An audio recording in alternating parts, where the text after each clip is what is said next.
참으로 하나님 나라와 예수 그리스도를 전하다가 가는 자들을 우리는 그리스도인이다, 성도다라고 그렇게 말씀을 합니다. 참으로 하나님의 나라는 우리 예수님께서 그렇게 사셨듯이 나를 희생해서 남을 세우는 사람들이 모여 사는 곳이 하나님의 나라입니다. 우리 믿음의 성도들은 이 땅에서 그런 모습을 보이면서 살아가야 하는 자들이지요. 오늘 저와 여러분들이 이 세상에 살면서 참으로 나를 희생해서 남을 세우는 그런 삶들이 우리들의 삶 속에서 보여져야 된다는 사실입니다. 그리스도 안에서 제 통일이 이 에베소의 주제였으며 성경의 전체의 주제입니다. 오늘 1장 21절과 22절 말씀을 우리 한번 읽어봅시다. 성경에 21절 1장 모든 통치와 권세와 능력과 주권과 이 세상뿐 아니라 오늘 세상에 일컫는 모든 이름 위에 뛰어나게 하시고 22절 또 만물을 위에 나라에 공정하게 하시고 그를 만국 위에 여기서 1장은요 우주적인 통일을 얘기를 합니다. 그리고 2장과 3장은 이방인과 유대인들이 하나 되는 조화를 상세하게 기록을 해놓고요. 그리고 4장은 교회의 하나됨에 대하여서 기술을 하고 있습니다. 에베소 4장 4절 말씀 우리 한번 찾아 읽어봅시다. 몸이 하나요 성령도 한 분이시니 한 소망 안에서 물심을 받았느니라. 바로 4장은 교회의 하나됨의 기술하고요. 5장에서는 남편과 아내의 질서 조화에 대해서 말씀을 합니다. 그리고 6장에서는 부모와 자녀 그리고 주인과 종의 질서에 대하여서 말씀을 합니다. 자, 이렇게 에베소에서는 1장과 6장 그리스도 안에서 재통일이 가시적으로 이 땅에 어떻게 보여져 왔는가 여기에 대해서 자세하게 설명을 해주고 있습니다. 원래 헬라어 원문의 성경에 보면요 에베소 1장 3절에서 14절까지는 한 문장으로 되어 있습니다. 끊임이 없이 3절에서 14절까지는 그냥 숨도 쉴 그것도 없이 그냥 한 문장으로 쭉 이어졌습니다. 모든 것이 이미 예정되어 있었고 그것은 하나님이 원하시는 뜻에 의한 것이었다라고 말씀합니다. 자, 그러면 우리는 하나님의 예정 안에서 무엇을 해야 하는지 성경에서 그 답을 찾아보자 그 말입니다. 빌립보 2장 12절에서 13절 말씀을 우리 한번 읽어봅시다. 그러므로 나의 사랑하는 자들아 항상 복종하여 두렵고 떨림으로 너희 구원을 이루라. 13절 너희 안에서 행하시는 이런 하나님이시니 자기의 깊으신 뜻을 위하여 너희에게 소원을 두고 행하게 하셨더라. 우리들은 두렵고 떨림으로 너희 구원을 이루어 가라라고 말씀합니다. 자, 여러분들 우리 구원은 하나님이 다 하셨는데 다 하십니다. 그런데 우리들은 뭐라 그럽니까? 두렵고 떨림으로 우리 구원을 이루어 가라. 너희들이 구원을 이루어 가라는 것은 뭘 말하고 있느냐 그 말입니다.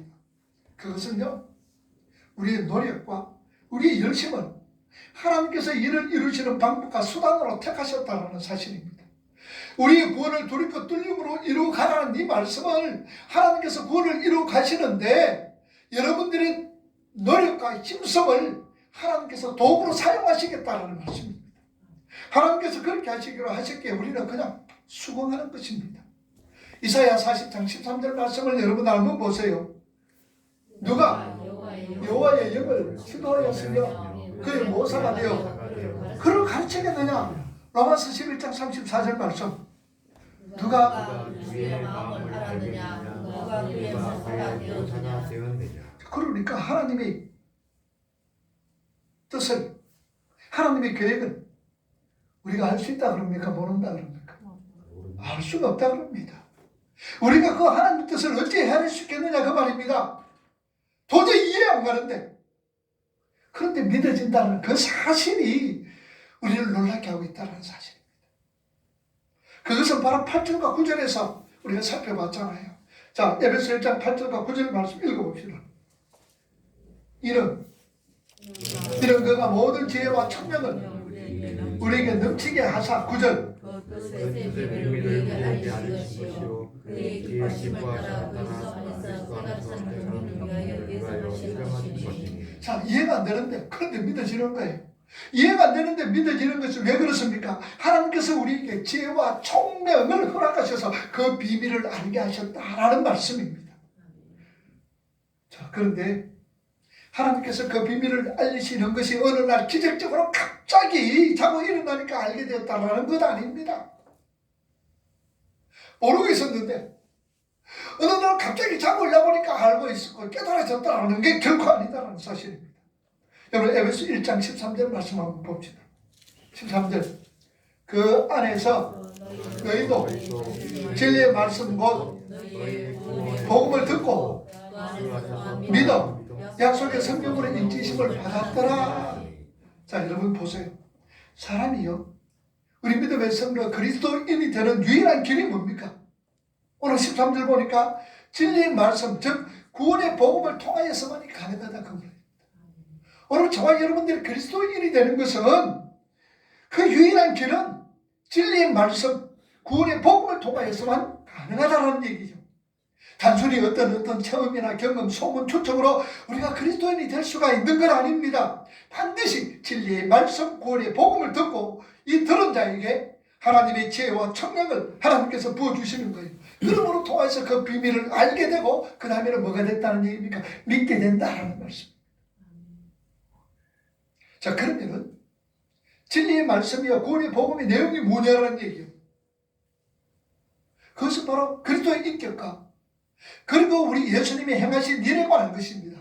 다시 말하면 그리스도가 누구이며 그가 무엇을 행했는가에 그게 바로 진리의 말씀이요 복음이다라는 얘기죠. 열심을 내어서 여러분들 새벽기도 하자, 금식기도 하자, 헌금하자, 봉사하자 이 복음이 아니에요.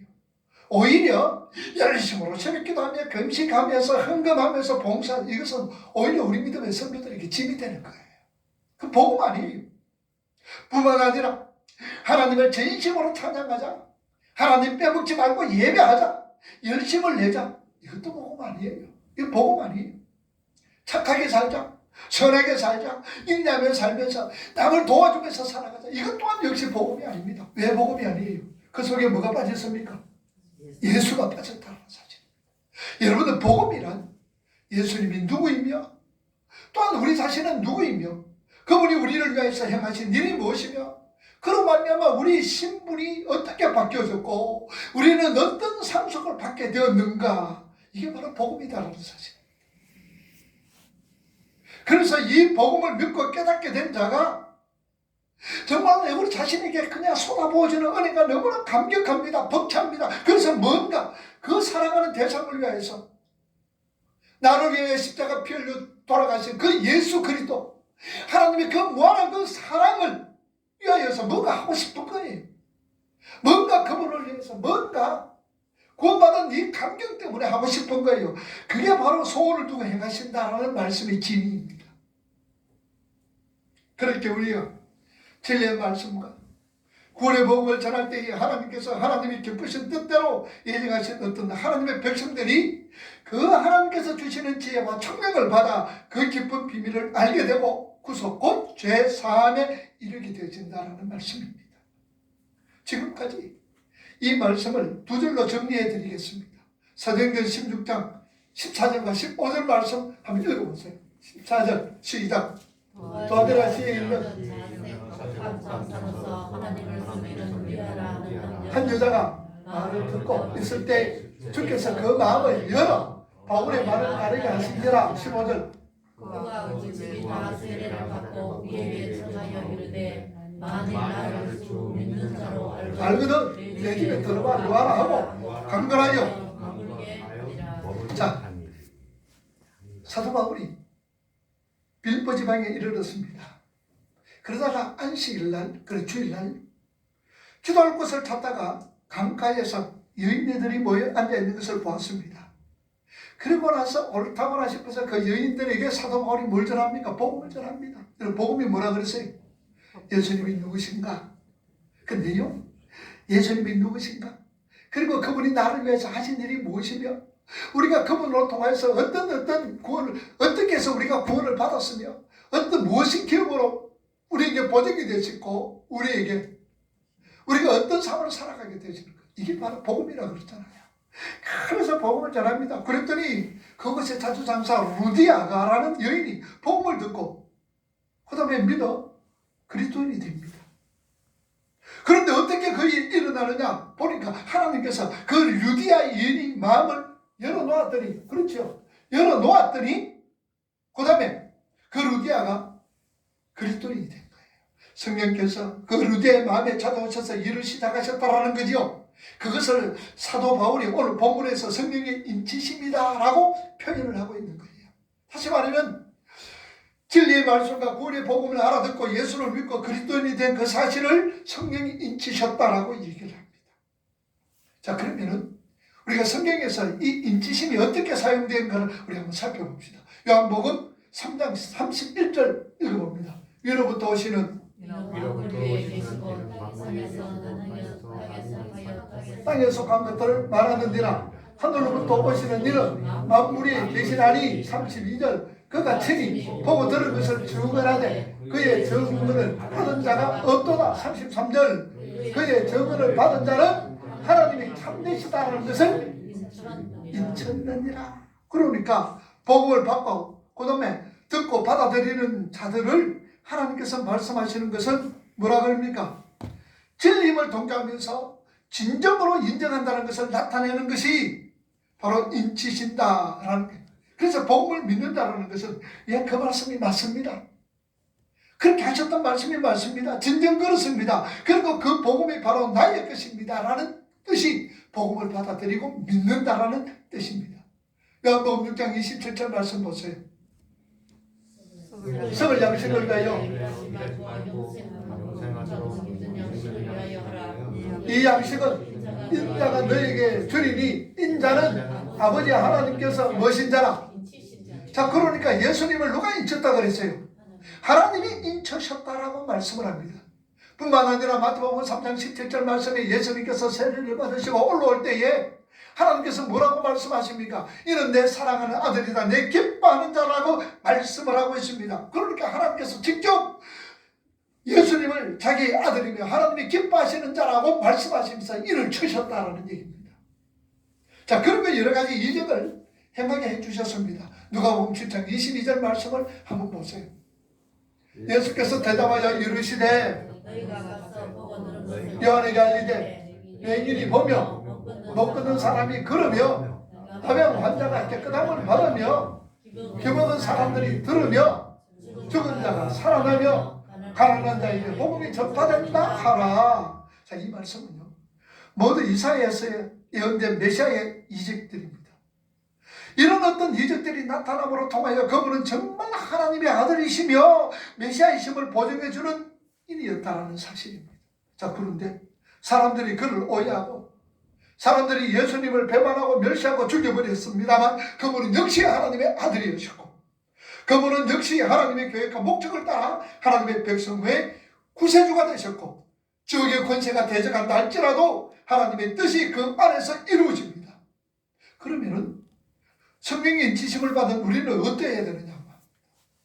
하나님께서 직접 우리에게 일으키신 우리 믿음의 성도들 저와 여러분들은 어때야 되느냐? 마찬가지입니다. 우리들의 삶 속에서 어떤 고난과 역경과 어려움과 환난과 시험이 온다 할지라도 성령이 인치받은 것만은 확인된다면 우리는 결국에서 하나님이 기쁘신 뜻대로 어디 가느냐? 천국 간다는 사실입니다.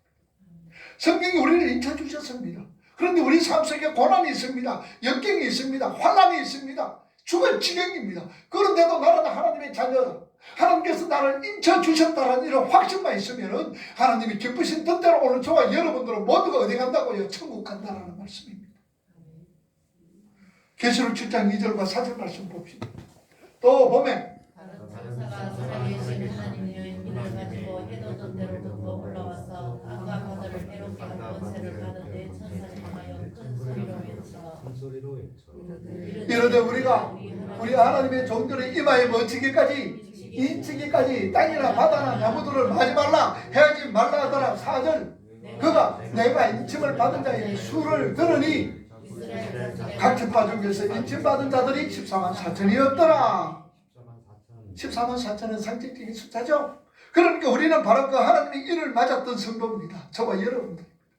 여러분 이마 어디에 인 맞았다 그랬어요? 이마 있나 없나 한번 보세요. 한번 만져보세요. 하나님의 인이 저기 있느냐 한번 보세요. 벌써 하나님께서 창세 전에 우리를 하나님의 자녀로 인치신 거예요. 그러므로 우리는 하나님의 소유가 되었으며 우리는 안전하다는 것을 의미하고 있습니다. 예수님이 그렇게 인침을 받으신 자로서 세상이 이해하지 못하는 방법으로 죽으셨습니다만 그것이 바로 하나님이 기쁘신 뜻이었던 것처럼 우리의 삶도 역시 마찬가지다라는 사실입니다. 우리는 아직 죄의 몸을 가지고 있어서 계속해서 실망을 하고 실패하겠지만 하나님이 이런 결단과 실패하지를 않습니다. 하나님의 교회 가신 일은 변개치 않으실 것을 보증하는 것이 무엇이냐? 하나님의 뜻이 변하지 않는 것을 보증하는 것이 무엇이냐? 성령의 인치심이다라는 말씀입니다. 내가 신앙생활 잘할 때는 성령께서 인치심 받아서 내가 천국 가는 것 같았는데 때로는 신앙생활 못하면서 그냥 주일도 빼먹고 그냥 신앙생활 못하고 다른 사람에게도 그냥 손가락질 받는 일 그런 일을 할 때는 아이고 나는 내가 이래가지고 천국 가겠느냐 지옥까지 지옥 갈 수밖에 없다라는 그런 생각하지 말라고 말입니다. 성령께서 하나님께서 결단과 그 계획은 변하지 않습니다. 하나님 오늘 너는 내 것이다라고 인친 창세전에 인친 하나님의 백성들은 어떤 모양으로든지 천국에 가는다라는 사실입니다. 자, 그런데 우리가 성경으로 인치셨다라는 구절을 어떻게 해석할 것인가에 대한 의견들이 상당히 분분합니다. 때로는 예수 믿기 전에 벌써 인쳤다, 아니면은 예수 믿고 나서 인쳤다, 이런 어떤 의견이 분분합니다만 전통적인 우리 개혁주의에서는 우리가 예수를 믿는 순간이 바로 성경으로 인침받은 순간이라고 말씀을 하고 있습니다. 우리가 예수 믿는 그 순간 성령께서 인치셨다라는 얘기예요. 자, 로마서 찾아봅시다. 8장과 9절. 로마서 8장 9절에서 11절. 로마서 8장 9절과 11절 없어요. 자, 이 말씀에 보면요, 하나님께서는 모든 우리 민족들로 통하여서 사람들로 통하여서 하나님께서 인치심을 받을 때에 언제 인쳤느냐? 우리가 믿을 때에 인치심을 말씀을 하고 있습니다. 한번 찾아봅시다. 그러면 우리가 오늘 로마서 8장 로마서 8장 249쪽 성경 248장 9절에서 11절 로마서 8장 9절에서 11절 9절 249쪽 신약성경 249쪽 9절 읽어봅니다. 시작. 만일 너희 속에 너희가 육신에 있지 아니하고 영에 있나니 누구든지 그리스도 영이 없으면 그리스도의 사람이 아니라 10절 죽은 것이나 영은 너희로 말미암아 살아나는 것이라 11절 그리스도 예수를 죽은 자 가운데 살리시니가 너희 안에 거하시니 그의 영으로 말미암아 너희 죽을 몸도 만다. 그의 영이 뭡니까? 성령이잖아요. 그래서 우리는 이게 이스라엘 민족이나 아니냐, 이게 문제가 아닙니다. 성령이 내 속에 거하시느냐 안 거하시느냐, 하나님의 백성들이 구별된다는 사실입니다. 성령이 내 속에 거하면 나는 하나님의 백성이에요. 성령이 거하지 못하면 나는 하나님의 백성이 아니다라는 사실입니다. 그러므로 성령으로 인친다는 이 말은요, 믿은 다음에 그 믿음을 확정해주는 어떤 체험이 아닙니다. 내가 믿고 그러고 나서 체험 중에서 인침을 받았는 거 그거 아닙니다. 성령의 도우심으로 우리가 눈을 뜨게 되고 하나님의 비밀을 이해하게 되어서 예수를 믿게 되고 그리고 하나님 나라를 소망하게 된 사실을 성령으로 인침받았다라는 얘기예요. 그래서 우리는 예수를 믿는 순간이 바로 성령으로 인침받은 거예요. 자, 그래서 우리가 성령으로 인침받았다라는 것, 우리가 영원히 죽을 자에서 영원한 생명을 받은 자로 바뀌었다는 그 보증입니다. 그리고 고린도후서 5장 1절에서 5절 보세요. 만일 땅에 있는 우리의 장막집이 무너지면 하나님께서 지으신 아노라 2절 참으로 우리가 여기서 탄식하며 하늘로부터 오는 우리 첫수로 덧입기를 간절히 사모하노라 3절 이렇게 입으면 발견되지 아니하려 함이라 4절 참으로 이 상방에 있는 우리가 지진 것 같이 단식하고 있는 것은 복고자 함이 아니요 오히려 덧입고자 함이니 죽을 것이 생명의 삼킴 바 되게 하려 합니다. 5절 곧 이것을 우리에게 준비하시고 보정으로 부어 주셔서 성령을 우리에게 주신 이는 누구시다? 하나님이시다. 성경이 자녀에게 주고 있습니다. 오늘 본문 13절과 14절 말씀을 우리 다시 한번 봅시다. 오늘 에베소 1장 13절과 14절 읽어봅니다. 시작. 그 안에서 너희도 진리의 말씀하고 너희의 구원의 복음 그 안에서 인치심을 받았으니 약속의 성령으로 인치심을 받았으니 14절 이는 보증이 되사 성령하시고 그의 영광을 그의 영광을 찬송하게 찬송하게 하려 하려 자 14절 말씀이 이는 이 말은 뭡니까? 이는 성령의 인치심을 받았는 것은 겁니다. 그러니까 성령의 인치심을 받은 우리는 우리의 기업이 바로 우리의 기업의 보증이 되신다는 얘기예요. 성령의 인치심 받았다는 것은 우리 기업의 보증이다라는 얘기예요.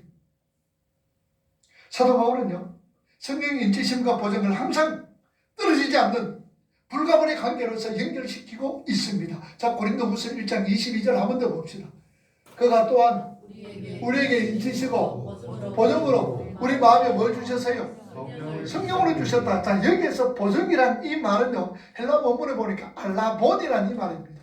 이 알라본이란 이 말은요, 당시 사람들이 상거래에 섰던, 주고받고 사고 팔고 할 때에 서있던 말입니다. 어떤 것을 사고 팔 때 사는 사람이 그 물건을 사기 위하여서 무엇으로? 계약금으로 거는 것을 알라본, 보증이라 그 말입니다. 다시 말하면 우리는 보증이라는 것은 내가 이걸 샀습니다. 그러면 내가 이거 몇 년 동안 보증을 합니다. 이걸 이제 우리가 보증으로 생각하는데, 여기서 그 당시에 성경 알라본이라는 이 말은 내가 이 물건을 사는데요, 계약금을 주는 거예요. 계약금 준다는 말은 무슨 말입니까? 꼭 내가 이거 사겠다는 얘기죠. 계약금 주는 거 이것을 갖다가 알라본이라 그 말입니다. 보증이다 쓴다 그 말입니다. 그러면 하나님께서 우리에게 보증해 주셨어요. 뭘 보증을 위해서 계약금을 걸었습니까? 계약을 했습니까? 우리 하나님이 우리에게 성령의 인치심을 보증받았다, 보증한다 그러잖아요. 성령의 인치심 받은 것을 보증한다 그러는 거예요. 하나님께서는 뭘 보증하시는 거예요? 우리 영원한 하나님 나라를 지금 뭡니까? 보증하고 있고 우리의 구속을 보증하고 있다 그 말입니다. 그래서 언제까지 그 보증을 해주시느냐? 우리가 구속의 날까지 보증한다 그 말입니다. 무슨 말인가 아시겠죠? 성령께서 우리에게 주시는 것, 성령께서 우리에게 보증하시는 것은 우리가 이 땅에서 살다가 주님 앞에 서는 그날까지 성령께서 우리를 구원자로서 구속으로서 보증해 주시는 거예요. 변개하지 않습니다. 그래서 여러분들 이 구원의 시제라는 것은, 구속의 시제는 세 가지가 말씀해요. 나는 뭐 받았다? 구원받았다. 나는 구원받고 있다. 나는 구원받을 것이다. 칭의, 성화, 영화까지. 그러니까 이 구원은 영화까지 이루어지는 거예요. 하나님께서 영화, 하나님 나라 갈 때까지 여러분들이 성령께서 우리와 함께 하신다 그 말입니다. 그러면은 우리가 세상을 떠나서 천국 가면 성령이 우리 속에 어떨까요? 필요할까요? 필요하지 않을까요?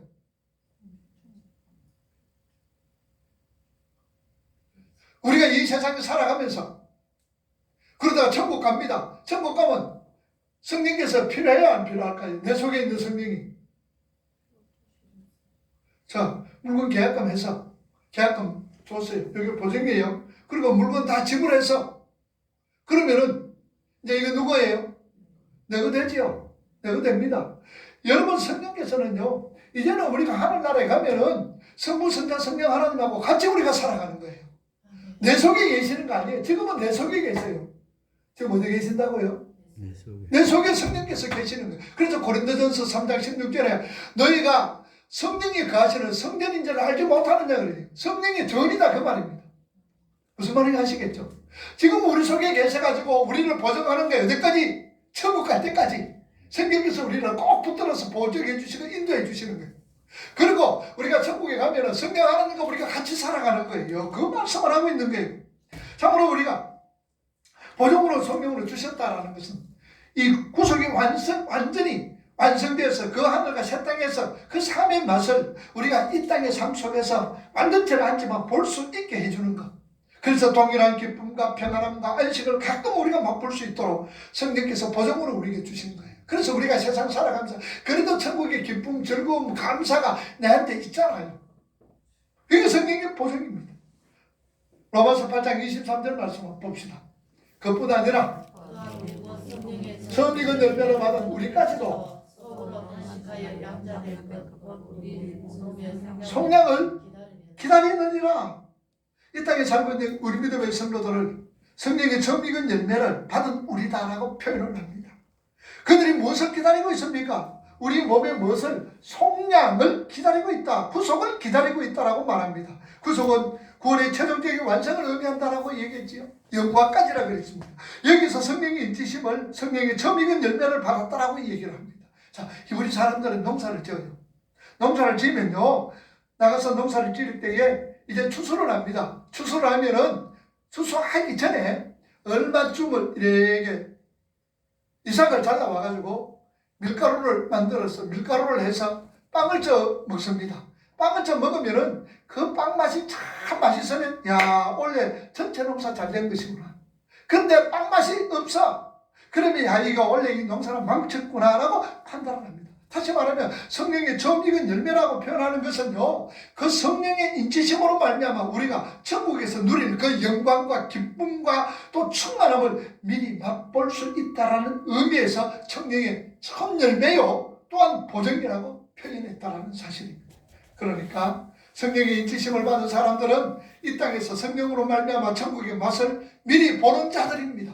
오늘 저와 여러분들이 세상에 살면서 천국의 맛을 미리 보는 거예요. 그걸 갖다 뭐라 그런다고? 성령의 인지심이라고 그런다.